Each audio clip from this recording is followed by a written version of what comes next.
I'm in the minority here. I have two Porsche, like adoring fans. It's not even like they like them; they are adoring. We fans. are, yes. So I've got nothing to say here on that. Camaro guy. Yes. Spot him a mile away. That sounds so damn pretentious. It really, like, From us, muffy Porsche us owners. Porsche people up on our pedestals are looking down on you. Camaro No, we're hanging people. in our hammocks under our Porsches, up on their car lift. Wow. You know. From your listening device all the way into your agent's psyche. It's Real Estate Between the Lines with Brian Lee. Teaching you things you didn't know you needed to know to help you become a legendary agent and turn your clients into raving fans.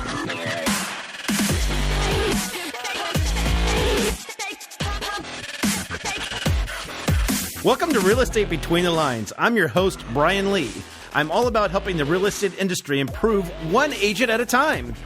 With me today, as always, is my beautiful, lovely business partner and wife, Cate. Hi, beautiful, lovely business partner and wife, Cate. And also producer Christian. You're with us? Hey, everybody. Hi, Christian. This is actually kind of momentous. We had an episode earlier that we recorded, but you know, I wasn't here for that recording. That's Somebody true. else was here. Super B was here. There's some superhero that showed up for the last recording. I'm so happy that we're actually back together again, guys. Yay! We're back together. Yay! We're out of the quarantine. We're able to the band actually is back together. Exactly. So it's kind of nice having. We still are not touching each other. I mean, well, Cate and I are touching each other, then, but that's a whole other sir. thing. But anyway, just glad that we're back in the same studio again, able to talk with each other and all that. So today we have for you episode 26, Are Appraisers the Devil? No, they are not the devil. They are angelic, beautiful. Who's wearing the horns? Yeah, it is more of a metaphor. Oh, and I'm sorry. I'm wearing, to represent the agents here today, the angel agents. I have my beautiful halo. Wow. My gold trimmings, all the gold. Yes. Wow, Angelic. yeah. Look into the That- camera here, Cate. Is that, you like it? Is it going to stay on? Yeah. That works for you, doesn't it? Yes, we agents are angels. Yes. Uh-huh. And you, appraiser. So what we're doing here, we're actually going to have a three-parter series. This is part 1 of 3, where we're going to talk about the appraisal process, the appraisal industry. One of the things that we talked about in our last episode is, are you mad? Let's help you get not mad. Let's not be super You mad mean about this. Super B talked about? Super B, exactly. I'm just going off of what you guys did. Okay. I'm representing the whole podcast. Yeah, exactly. Yeah, it's funny. You guys are never in the same spot at the same time. It's the old adage that I'm not saying I'm Super B, but Super B and I are never in the same place at the same time. You're very similar, too. I am kind of super power-ish, aren't I? I have all those You're super superpowers and all something, that. honey. I'm super something. So anyway, we're doing a 3-part episode to try to help you agents understand more about the appraisal process, that hopefully by the time that we're done with this, that you won't look at appraisers as if we are devils, that we are angels just like you agents, apparently. So we'll see if we get there. The weekly song, we have a song for every podcast, and the one this week is very title appropriate. It's The Devil Inside by INXS. Came off of the album Kick, released in October of 1987. I love this album so much. If you've not listened to this episode, it's absolutely great album all the way from start to finish, every single track. The Devil Inside was track 3 on the album. Length was 5 minutes and 14 seconds. It's a Was long it that song. long? It is. I know. Did they cut it down for the radio or something? I don't know. They may have. So every single one of us, the devil is inside. That appraisers are not the only devils here, or that we're not devils at all. So. Also, a quick story with this too, just to Is this a Brian side note tangent? This is It totally sounds like it, a yeah. Brian side note tangent. We don't have a. Hey, you got the side note tangent. Is that your impression of the theme? That's Cate's theme to me. When I hear it, that's the way that I hear it. Like, One of the best high school parties ever at my high school was my party that I had. My parent. Let's see here. I want to make sure. My mother has unfortunately passed away, so she doesn't have to deal with that. My dad is in Florida right now. Maybe he won't listen to this podcast, but when they were away, I'm about to actually finally admit, after 50 years or 40 years or whatever, to admit that I had a party at my parents' house while they were gone. We called it Downstairs at B's. Wow. It was a great party. We had there was an album that goes out at the time by a group called Yaz, called Upstairs at Eric's, so we called it Downstairs at B's. We had laser light show. We had the smoke machines. We had everything. I mean, Where'd it you was get all just of this? awesome. You're in high school? Well, as many of you know, I'm a nerd, and we were part of the science department, the audio video department. So You stole stuff from we the borrowed school? we borrowed equipment. We brought all of it back. We did not keep any of it for the record, but it was off the record. Did that you we ever borrowed. end up telling your parents about this? So moving on, Like they've never found out? it has been alleged. I have never admitted it. People have talked about it, and so parents have some thought that it happened, but never until this very moment have I ever Now actually admitted. the 5 that there's- listeners we have are going to know the truth. That's right. So anyway, the devil was inside me at that point, but I've grown up since then. I'm an appraiser now, and the devil is gone. You'd never from me. have I'm a an party innocent- like that. No. So I am an appraiser, and I'm definitely not the devil, unless, of course, you mean I'm devilishly handsome. Wow. Anyway, opinions vary on all of that. But one of the issues that agents have is that appraisers are out to get them. And I promise you we're not. I promise you we're not. There is a class that we actually take in appraisal school called How to Make Agents Mad 101. It's a great class that we go through. Just find different ways. I believe that. To I always make, wondered. Thank you for finally It's admitting one of it. the things that we have. It's part of our thing. How can we make agents mad?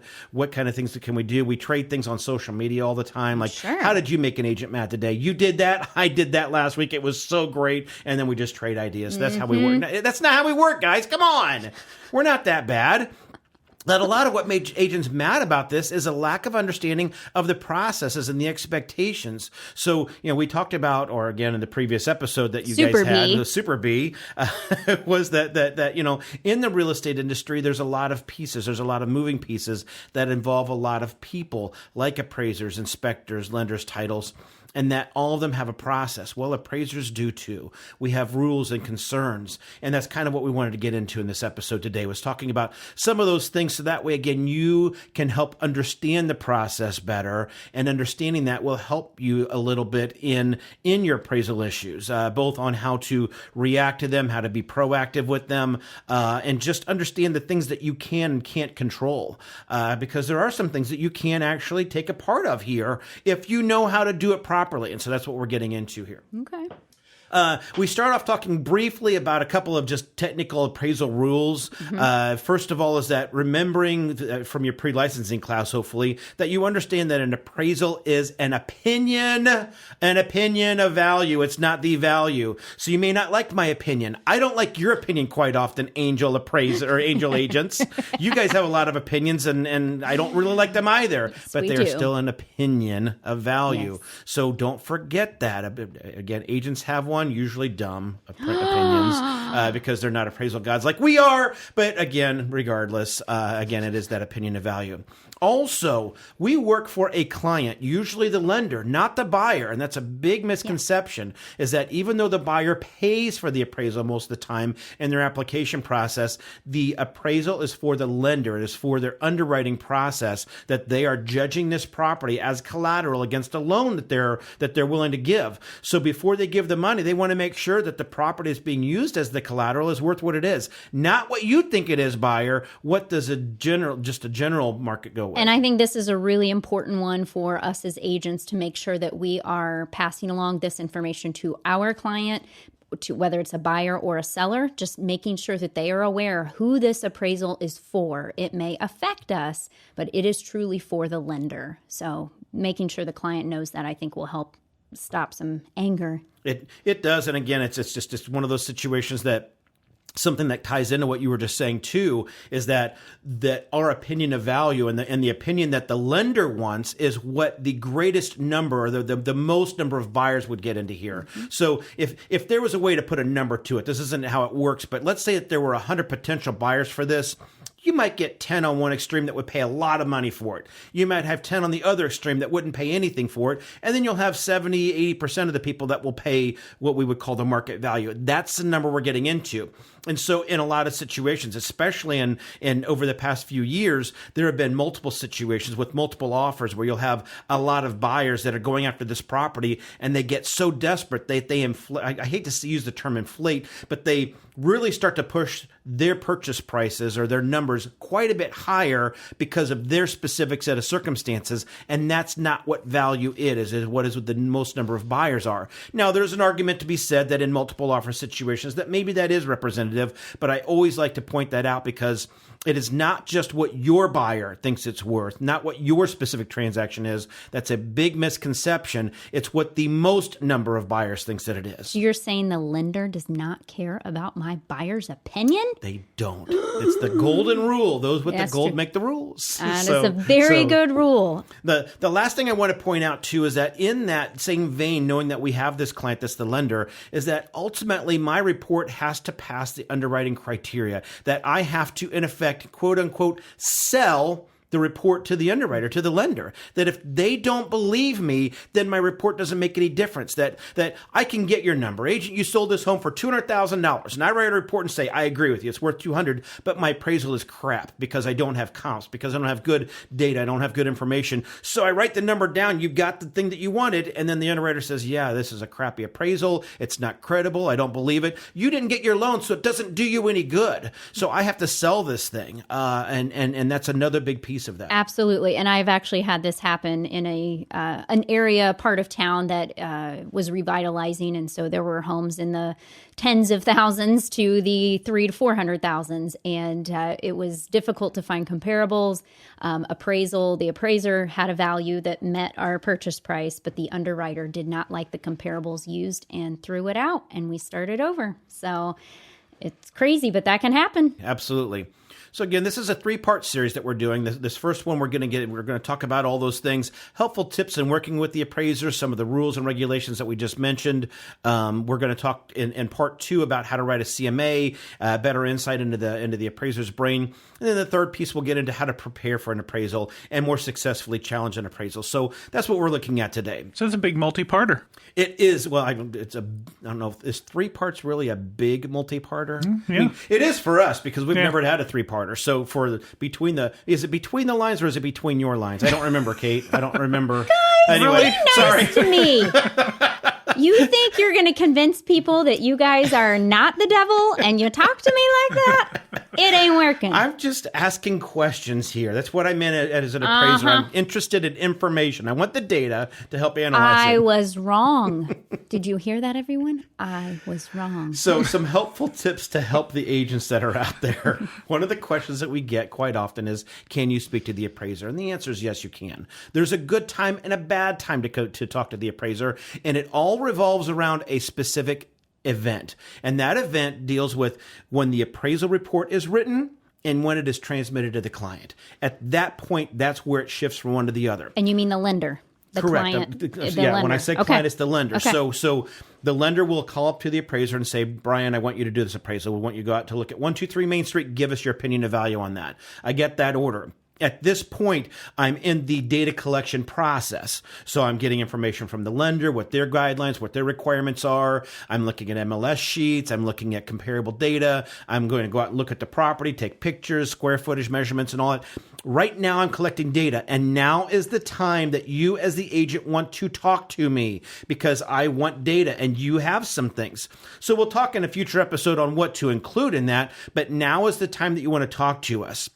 Now I take all that data, I write my report. I do all my analyzation, crunch all my numbers, write the report, and I send it to my client, the lender. Now I can't talk to you anymore because now I have completed a report. I've finished something, and now the only way that we can even have any kind of communication at all is through the lender because the lender has to filter it based upon what I did. Okay. Good to know. Well, and speaking of appraisals, and since you are an appraiser, I am an agent. Yes, you are. I have a side note tangent. Where'd that come from? That came out of nowhere. How does she do it, Brian? I don't know. It's crazy. We're picking up speed. Things are gonna be great. Wait. Side note tangent. It's a side note tangent with Cate. So before B and I ever knew each other, we met through the real estate world, of course. Brian actually did an appraisal on one of my listings and came in low. The very first time came in low. And if I can jump in right now real quick, I want to be sure because she uses that term. Hold on. Oh, okay. All right. Set the tone for the relationship. It did. Since Here we he's go. been coming in low. It was some fun though. But to be very fair, it came in right where I told the seller it was going to be. I gave the seller a price point. Let's just say it was 110. She wanted to list a little higher, tried a little higher. We got an offer at 112, which, was a very good offer, but no comparables to support it. And I told her, I said, you know what? We'll be lucky if we get 112, but 110 is where I think it'll be. Where did Mr. B come in? 110. Yep. Well, and just so that I'm clear on this conversation real quick, I want to hear it. Just I so want to you're hear clear. it. Is that how you guys met? I want to hear it. B, you were right. No. What happened was that you and I agreed on a value. How about that? Agreed on and so I didn't come in low on that, did I? What did I do? I came in at value. Market value. Yes, exactly. you did. Didn't come you in. You did. But I had to look that up. I mean, we didn't start dating for like 9 months after that. It was a while later. But I was like, I wonder. And I looked back and voila, the first appraisal you had done for me was on a listing. That's good. I've seen healing here. There's been progress. Oh, yes. That's good. The angelic, side. Yeah. And the appraiser, the mean appraiser that had to remind you of what the correct thing is. So she's wearing white and you're wearing red today. Did you notice that? For the YouTube viewers? That is for the YouTube viewers. I put on the horns today. Just, I might as well be the self-fulfilling might as well do it. prophecy. Yeah. Exactly. Let's knock it out. We're picking up speed. Things are gonna be great. Wait.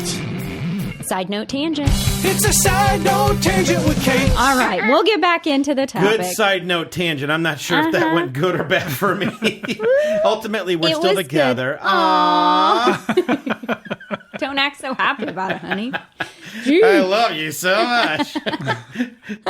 So the next thing we want to get into is how to communicate with the appraiser. Oh, what's one of the first things we can do? Be nice. Be nice. Be nice. You get more flies with honey than you do with vinegar. You do. That I can't tell you, man. My 20 plus years of appraising, how many agents come at me with just an attitude and just forcefulness and just like, I can't believe you used those comps and I can't believe you did that and you're not supposed to do this and whatever. And like, that's not what I would have done. And that immediately shuts me down. Oh, yeah. And I will throw my halo down and fight for you. Do not talk to my man like that. Well, it's not even that, but Cate also can stand up. Is that sometimes, on occasion, she says things like that to me, and it just shuts me down. It just shuts me down. Like I'm walking away. I hear this. Yeah, all because of the way she talks to me. Again, come at us with kind words, but also bring some data. Don't just say you should have used these comps. I don't like your comp. That does not help me at all. Say, you know what? I understand, appraiser, that you have a tough job. I understand that you have this underwriting criteria. I understand that the report is for this lender and all this. And I understand, again, understanding the process, but here's something that I thought. So leave them some information, get into more of what your thought process was that I don't like your comps, but here's why. And it's not that I don't like your comps. It's just this one had an issue. Maybe this one sold with some sort of motivation or whatever like that. So use evidence, not just your opinion. Don't say, well, again, that I don't like what you've done. I know you don't like what I've done, but why? Give me something solid, something concrete.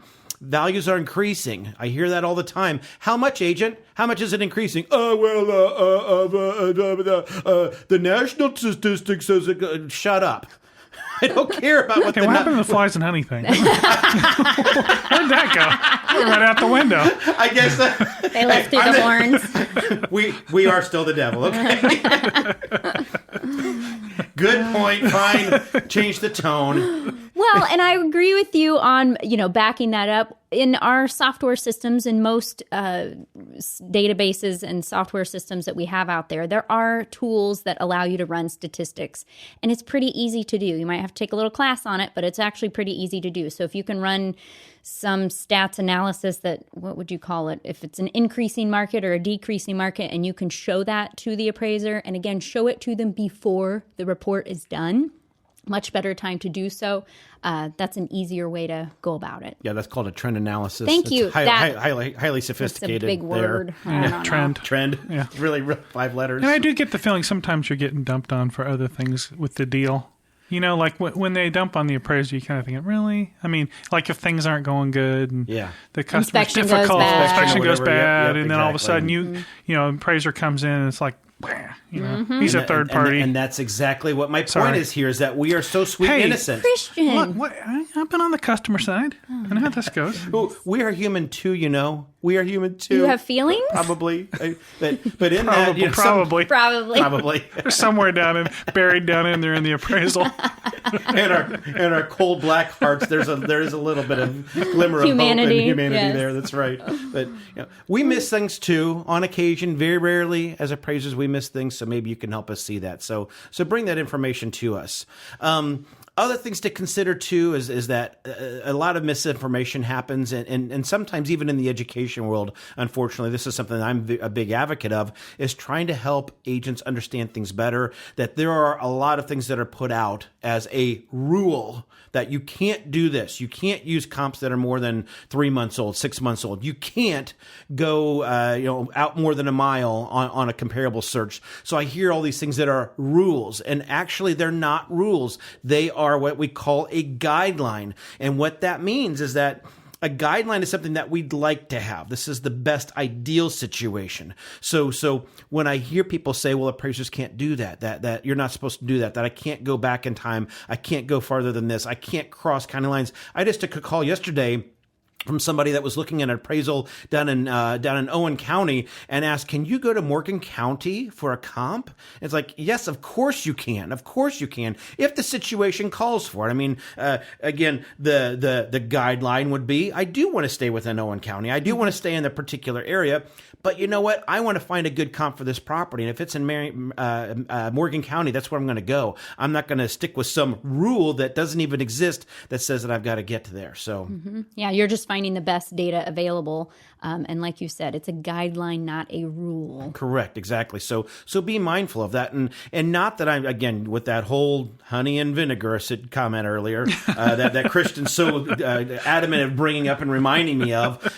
One of the things that gets into that is I wouldn't suggest hitting an appraiser over the head with this, but I hear this from appraisers too, where they say, I can't use that comp. I can't do that. And I unless they can provide some solid rules, some solid proof that they probably can, the actual thing that they're saying to you is that they won't use it. They don't want to. It's not a rule that says they can't. Or maybe the lender has some specification on, well, we want to see this. We want to see one of the comps maybe be within 30 days, or I don't know what it is. I'm not an appraiser, but listening to you, I've learned that sometimes the lenders have some guidelines that they want you to stick with for one or two different comparables. So keep that in mind, that they're not setting the rules. Usually the lenders are. Absolutely. Absolutely. Something else too that we run into quite often, which we'll have a breakout video on this to describe this a little bit better, is break out. We need a jingle for that now. Break out. Everybody on three. 3, 2, 1. Break out. Love it. There's our jingle. That'll right go in there. the jingle. Don't use price per square foot as your valuation. That is such a huge issue that we get into. And again, on one of the breakout videos, we'll talk more about what that is. But the analogy that I'd like to bring in here, and Christian, you'll enjoy this. We don't buy cars by weight. In other words, what you're saying is you're putting all the value of this property into one number. So Porsche has their brand new electric vehicle called the Taycan. Is that what it's called, the Taycan? And then Tesla has had their vehicle called the Tesla Sport. Right. Essentially, they are very similar vehicles in the same vein that they're electric, sporty type cars, really nice. But there's a $90,000 difference between what are, in essence, equal vehicles that the Porsche user would never pay for a Tesla because it's a Tesla. Ugh. But so there's the thing of, we could say that both vehicles are both 3,000, 4,000 pounds, whatever they are. Are they worth the same value? No, they are not. Same thing here. You could have two homes that have the same square footage. Both are 1,000 square feet.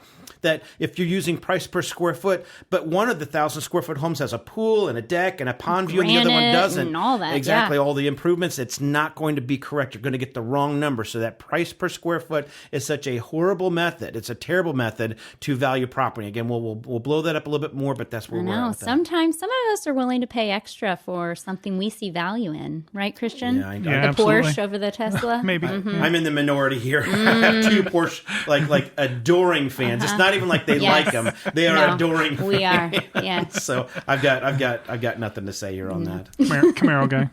Yes.